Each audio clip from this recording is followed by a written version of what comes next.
자, 우리가 대림절을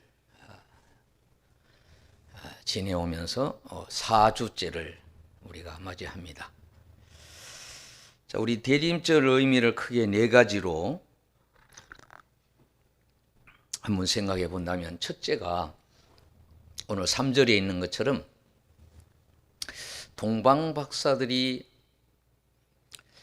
예수님을 먼 길을 걸어서 찾아와서, 자, 태어난 곳으로 갔어야 되는데 어떻게? 만왕의 왕이신 그분이 오시기 때문에 궁중에 계시지 않겠느냐, 그런 생각으로 올라왔습니다. 근데 장소가 어디예요? 베들레헴이라고 하는 시골 동네였죠. 여러분은 성탄절에 대한 추억들이 어떤 것들이 있습니까? 저는 이제 시골에서 이제 처음 믿음 생활을 했는데, 장로님 집에서 우리는 예배를 드렸어요. 마을에 이제 교회가 없었고, 장로님은 이제 정미소도 이렇게 하시고 아주 부자신 그런 분이었습니다. 이제 본교회는 어떤 절기 때나 특별히 이제 성탄절이 가장 아주 그냥 기다려지고 또 가는 여정이 즐겁고 그런 것이었습니다. 아마 이렇게 대략 보면은 이제 도로를 따라가면은 한 7km 정도 되려나요? 그런데 지름길로 가면 한 5km 내지 6km 되었던 것 같습니다. 해마다 성탄절 때는 눈이 많이 내려서 우리는 이제 지름길로, 그 눈길로 이렇게 교회를 찾아갑니다. 더군다나 십자가 이제 이렇게 불이 켜 있기 때문에 찾기가 쉬워요. 그런데 눈이 하얗게 쌓이면은 이 파친이, 이 논인이 구분이 잘 안 돼서 가다가 막 빠지기도 하고 넘어지기도 하고. 근데 그 추억이 1년 내내 기다려져서, 또 어떻습니까? 성탄절에는 또 선물도 주고 이러잖아요. 우리 교회도 한때는 이제 새벽 기도, 그 새벽송을 많이 이렇게 하게 됐는데, 여러분 이제 새벽송은 이제 그 찾아가시는 분이 이제 천사의 어떤 사명과 같은 그런 의미를 갖고 가잖아요. 그리고 가정에서는 아이들한테 줄 선물을 주로 준비를 했습니다. 우리가 이제 그 선물을 가서 캐럴송을 부르고 하면은 선물을 주시잖아요. 선물을 주면 그 자루에 담아 와서 아이들한테 나눠주고, 또 또 어른들한테 필요한 건 또 어른들이 함께 나눠 먹고. 자, 그랬던 것처럼 성탄절의 의미는 이제 그런 소동이 일어났는데 이게 잘못 찾아갔죠. 의미로 보면은 성탄절의 그날을 생각하면서 대림전에는 이 찾아가는, 베들레헴을 찾아가는 막 그런 일도 된다고 봅니다. 두 번째로는 기쁜 마음으로 간절하게 모신다고 하는 의미 있습니다. 한번 따라 해볼까요? 이 예수님이 오신 소식을 밝히 전한다, 알린다고 하는 거죠. 성탄절은 아주 좀 어떻게 보면 요란해야 되죠. 그래서 온 세계가 벌써 뭐 한 달 전부터 뭐 백화점을 중심으로 해서 요란한 것이, 그게 어떻게 보면 이제 하나님의 뜻이기도 하죠. 두 번째로는 간절하게 모신다고 하는 겁니다. 여러분, 1년 내내 사람이 끊이지 않게 그곳을 가고 싶어 하고 모여서 찬송도 부르고 하는 곳이 어떤 곳일까요?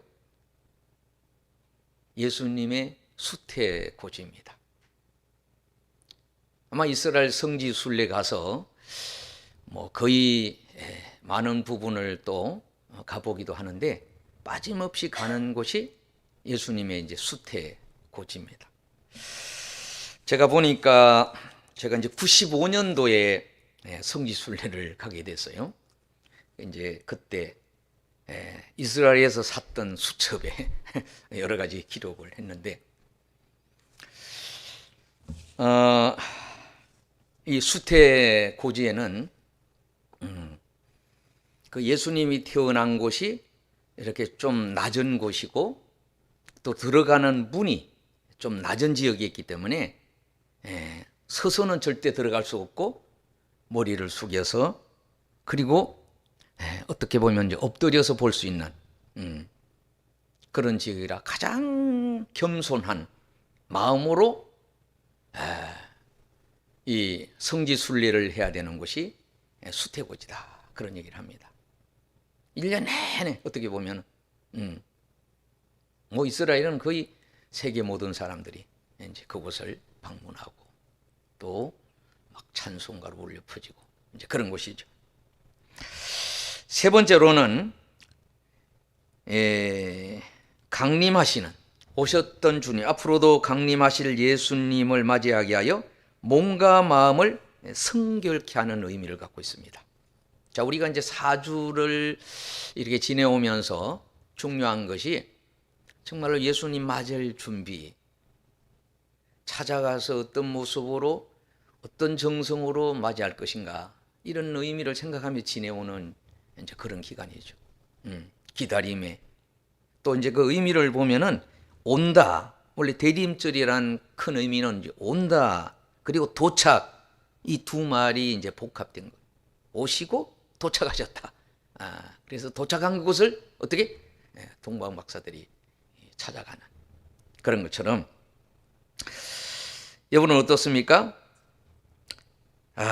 가장 거룩한 영성으로 충만한 곳이 수태고지다, 이런 얘기를 합니다. 따라합시다. 거룩한 영성으로 충만한 곳. 예수님의 수태고지를 찾아갈 때 어떻습니까? 자세도 그렇게 해야 되고 다른 데보다 더 엄격하게. 자, 이거 수태고지에는 지금도 이렇게 황금처럼 이제 그런 모습으로 이렇게 모형이 되어 있고, 또 이렇게 별이 있습니다. 별이 몇 개나 있을 것 같습니까? 별이 14개가 있어서 그 별의 불빛이 이렇게 예수님 태어나신 곳을 비춰주는데, 제가 이제 제가 여기 노트에도 그런 기록이 있는데 보니까 마태복음 1장 17절에 이렇게 얘기합니다. 그런즉 모든 대수가 아브라함부터 다윗까지 14대요.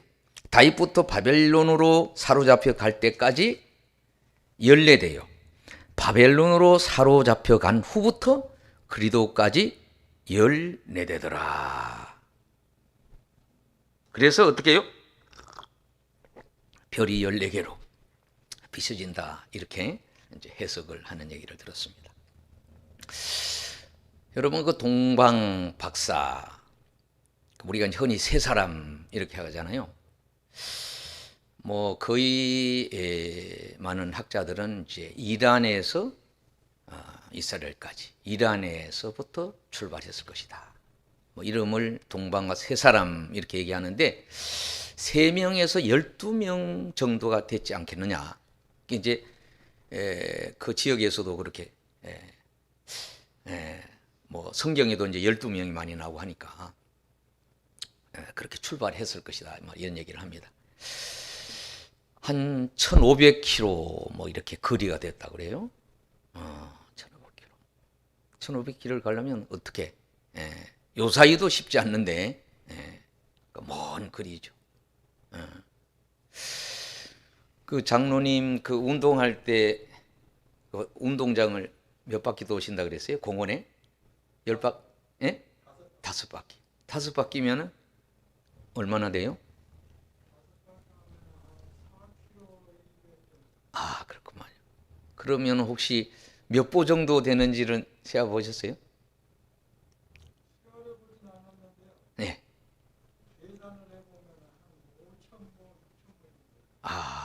그렇구만요. 예, 5천부, 6천부. 그렇게. 대략 우리가 만보를 걸을 때에 7.5에서 8km 잡는다 그래요. 보고 이렇게 계산해서. 제가 이제 서울 둘레길 156.5km를 완주했는데 어떤 때는 2만 보 이상. 제가 이제 이 워치를 타고 돌면은 많이 돌 때는 2만 보 이상. 2만 보 돌고 나면요.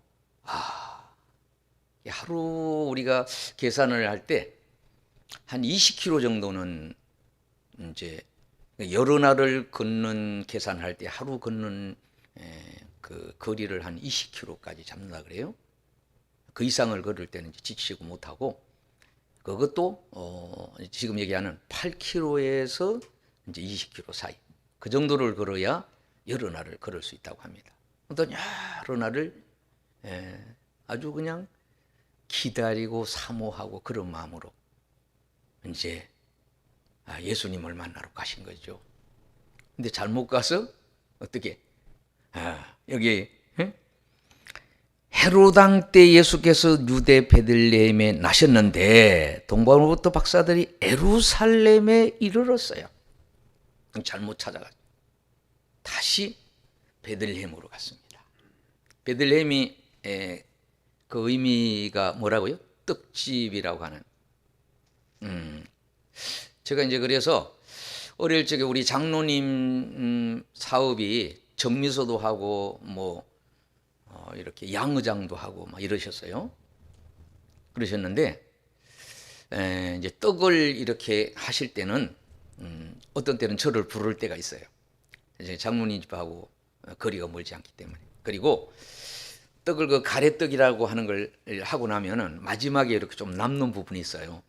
고기를 나무로 된 이런 걸 가지고 이렇게 쭉 누르면요, 나머지가 나와요. 제가 이제 어릴 적에 가서 질문도 하고 또 장로님을 좋아했어요. 왜? 먹거리가 또 이제 많으시기도 하고. 또 장로님이 하시는 그 양의장에는 겨울에는 얼음이 다 얼어서 물이 거의 없습니다. 근데 장로님 몰래 이렇게 그 양의장에도 구덩이를 이렇게 구멍이 좀 깊게 파는 부분이 있어요.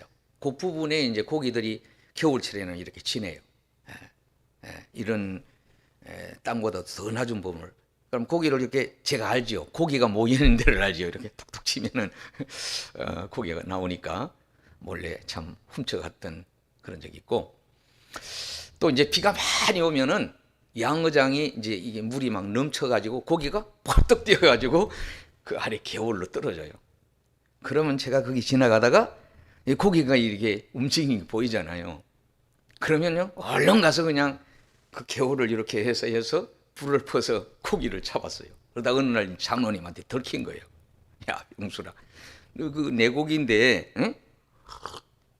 그걸 잡아가느냐? 이거 무슨 말씀이에요? 이게 지금 비가 와서 저 강에서 올라온지도 모르고. 뭐 그런 추억들을 제가 가지고 있습니다. 자, 첫째로는 이렇게 오신 것을 전해지는 어떤 의미를 갖고 있는 절기가 이제 성탄절이잖아요. 우리가 뭐 부활절 때도 뭐 여러 가지 계란 나눠주고 이런 일 하지만은 성탄절은 뭐 교회에서도 그렇고 거리에서도 그렇고 어떻게 해요? 아니 그냥 드라마를 해가면서까지, 막 초대장을 보내가면서 축제를 이루는, 인류가 멸망받을 수 없는 이 지구촌이 이 구원의 은혜를 입는다는 거예요. 여러분, 하나님이 우리를 얼마나 사랑하실까? 하나밖에 없는 자기 아들을 죽이기까지 해서 우리를 살린 거잖아요. 따라합시다. 하나님은 적어도 예수님보다 우리를 더 사랑하셨다. 그러기에 그 귀한 아들, 또 제가 그만큼 말하자면 중환자이기 때문에 아들 죽기까지 우리를 사랑하셨으니 정말로 뭐 하나님의 사랑이 너무나 귀하고 소중한 사랑이죠. 제가 어릴 적에 이제 그런 은혜를 깨닫고, 저는 하나님의 아버지를 부를 때 의미가 좀 달랐어요. 저는 아버지 얼굴을 잘 모르는 상황이 되어버렸으니까. 또 우리 친구들은 우리 지역은 거의 남자들은 전사를 다 당했습니다. 6.25 때. 그래서 우리 친구들은 만나면은, 또 그 친구들은 이렇게 술을 또 한 잔을 하거든요. 하면은 울어요, 울어. 뭔가 이제 슬픔이 툭 받쳐서 생각이 나는 거죠. 또 어머니는 거의 이제 재혼들을 많이 하셨어요. 그래서 원래 재혼한 곳에 찾아가면은 그 새로운 아버지 되시는 분 모르게 이제 밥을 떠주면은 이렇게 부엌 한 모퉁이나, 안 그러면 다른 지역에서 또 먹고 오고, 뭐 이런 때도 기억합니다.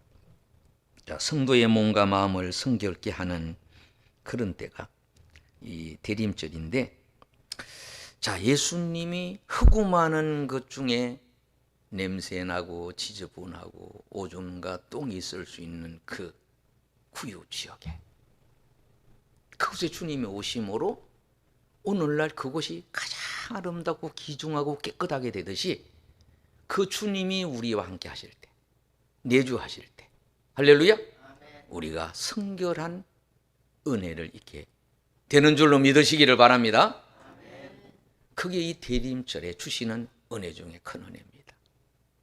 또 하나는 우리가 다시 오실 주님을 기다리며 준비하는, 우리가 다시 그분이 가신 분이 오실 때는 어떻게, 우리가 동방 박사들도 그렇게 준비했고, 예루살렘 그곳이 아니라 베들레헴, 그곳이 이제 다윗의 고향이기도 하고, 우리가 아시는 나오미, 그분들의 고향, 시골이지만 작지만은 그것이 축복의 땅이고, 이스라엘이 사실 그런 나라가 됐잖아요. 자, 하나 질문을 해볼까요? 자, 우리가 이제 사복음서라고 하면 마태, 마가, 누가, 요한복음 하는데, 오복음서가 있다 그래요. 오복음서가 어떤 것일까요? 오복음서. 제 친구가 이제 책을 선물했는데, 현지에 가서 이제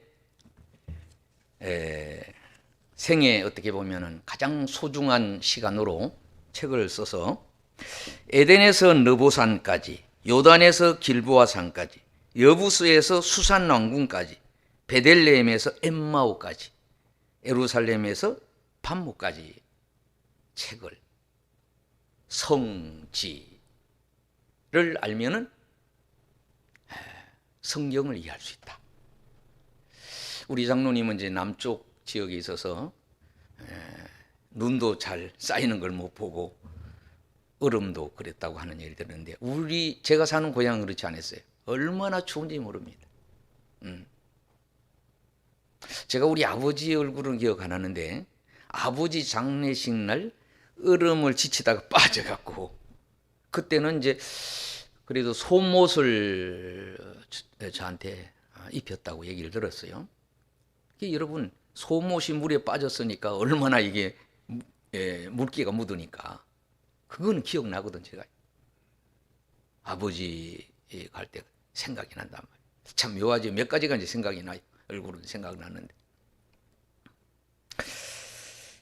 자, 이 성지, 성경이라는 지명을 가면은 어떻게 실질적인 어떤 복음의 음성과 체험과 경험을 할 수 있다고 하는 거죠. 우리 목사님은 제주도도 다녀오셔서 그 교회 얘기도 했는데, 저도 작년엔가 가서 이제 그 교회를 지나면서, 그 교회가 이름이 두 군데인가 이렇게 교회가 있는 걸로 내가 그때 봤어요. 있고 이런데,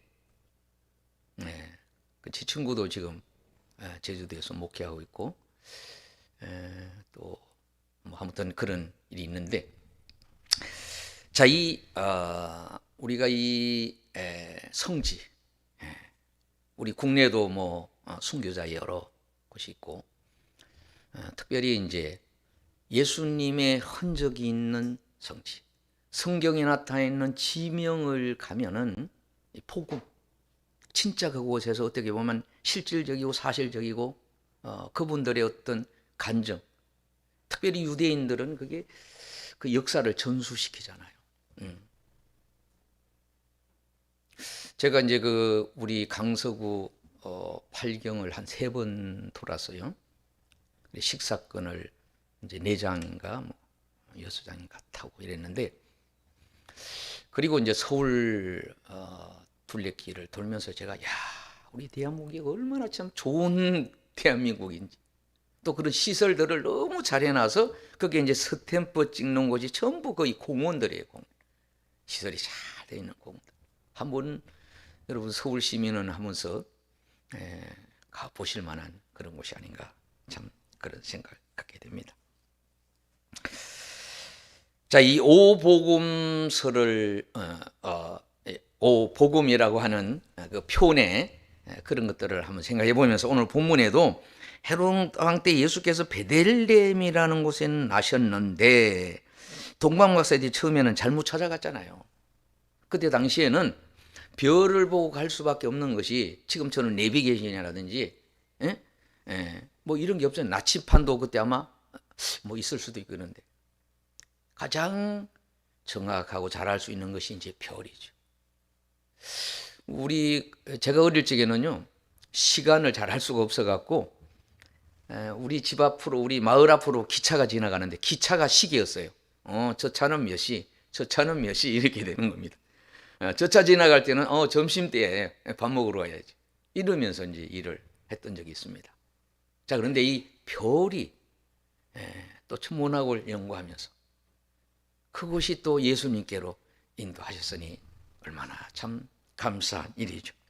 자, 오늘날 우리가 성탄절, 대림절을 기다리면서 해야 될 한 3가지를 생각해 보면, 첫째로는 따라합시다. 오신 예수님을 찾아가는 것입니다. 이제는 오셨으니까 그분이 오셔서 우리에게 말씀해 주시는 것이 또 이 성전이고, 또 많은 어떤 우리 참 교회의 흔적들이 있는 거. 이제 강근한 교수님을 모시고, 그분이 교회사 교수신데 백령도를 갔습니다. 제가 지방이장 때 가서 그분이 막 깜짝 놀라는 거예요. 보는 눈이 다르시더라고요.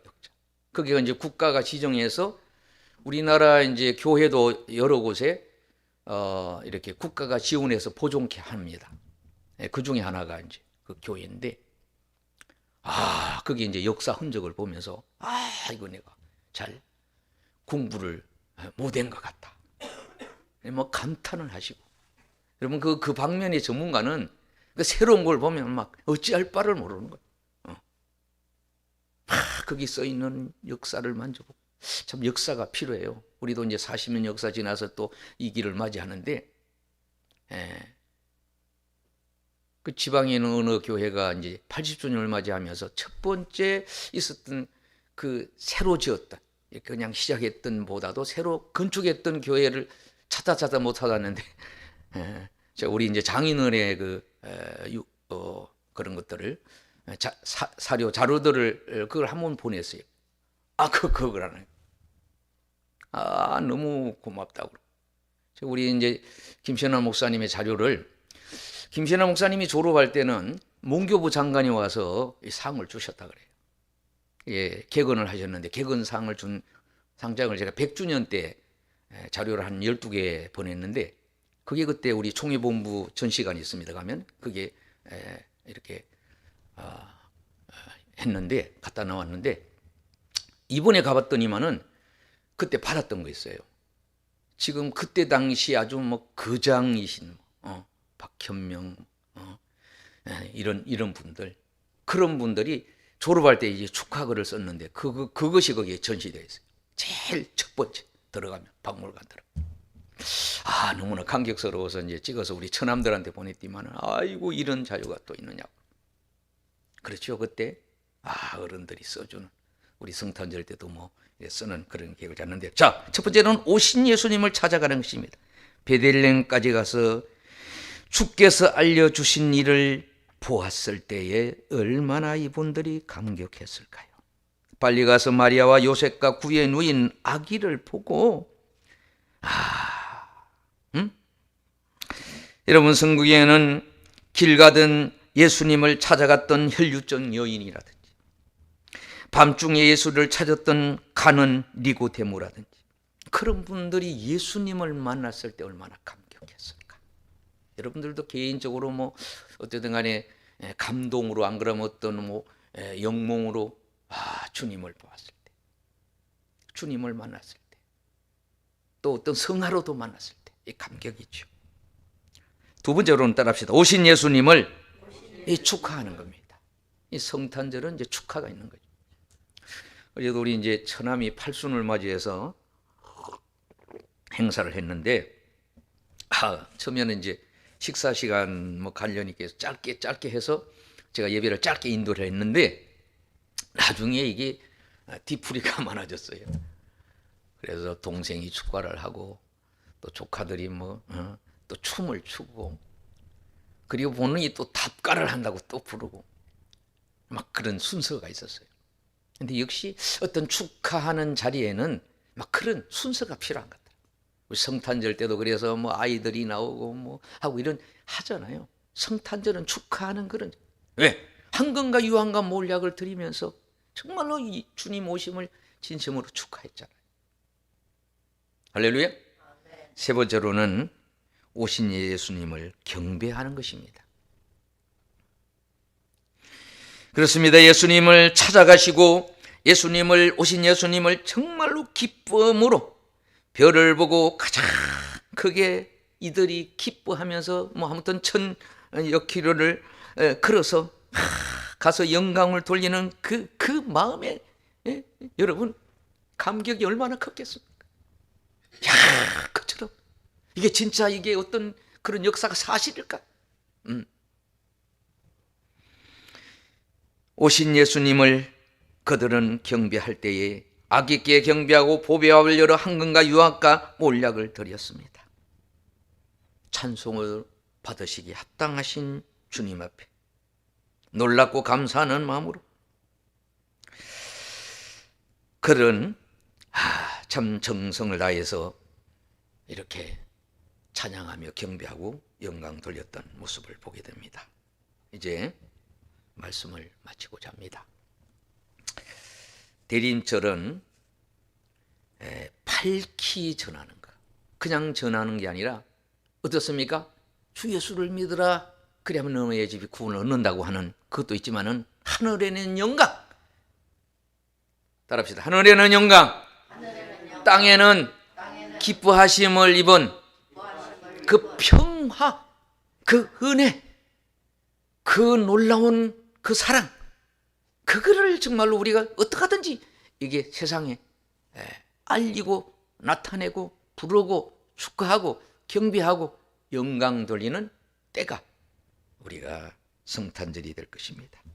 진정한 성탄의 기쁨과 감사를 주님께 드리는, 예수님께 나아가는 일과 감사하는 일과 축제하는 일과 이 경배하는 일을 우리는 교회 안에서도 해야 되지만 어떻게 밖에 사람에게도 알리게 하여 카드를 보내고, 우리 교회들이요 카렌다를 이렇게 보내왔어요. 어떻게 아무튼 성탄절도 알리고, 참 전에는 어쨌든 한 사람 이상 보내고 전화도 하고, 어쨌든 간에 이번 성탄절 때도 문자도 보내면서, 못 오신 분은 이런 때, 과거에는 이런 때는 어떻습니까? 불신자들도 교회를 찾는 때거든. 왠지 뭔가 교회를 가고 싶어하는 그런 때, 막 그런 절기가 성탄절이 아닌가 생각합니다. 주로 우리 대림절 넷째 주에 이런 것들을 기억하면서 또 돌아오는 주에 정말로 경배하고 찬양하고 감사하고, 그 전에 또 많이 하려고, 많은 분이 성탄절의 의미를 알 수 있도록 정말로 우리가 믿음으로 또 어떻습니까? 소식을 많이 전거해서 주님이 기뻐하는 그런 성탄절이 되는 은혜가 있기를 주의 이름으로 축원을 드립니다.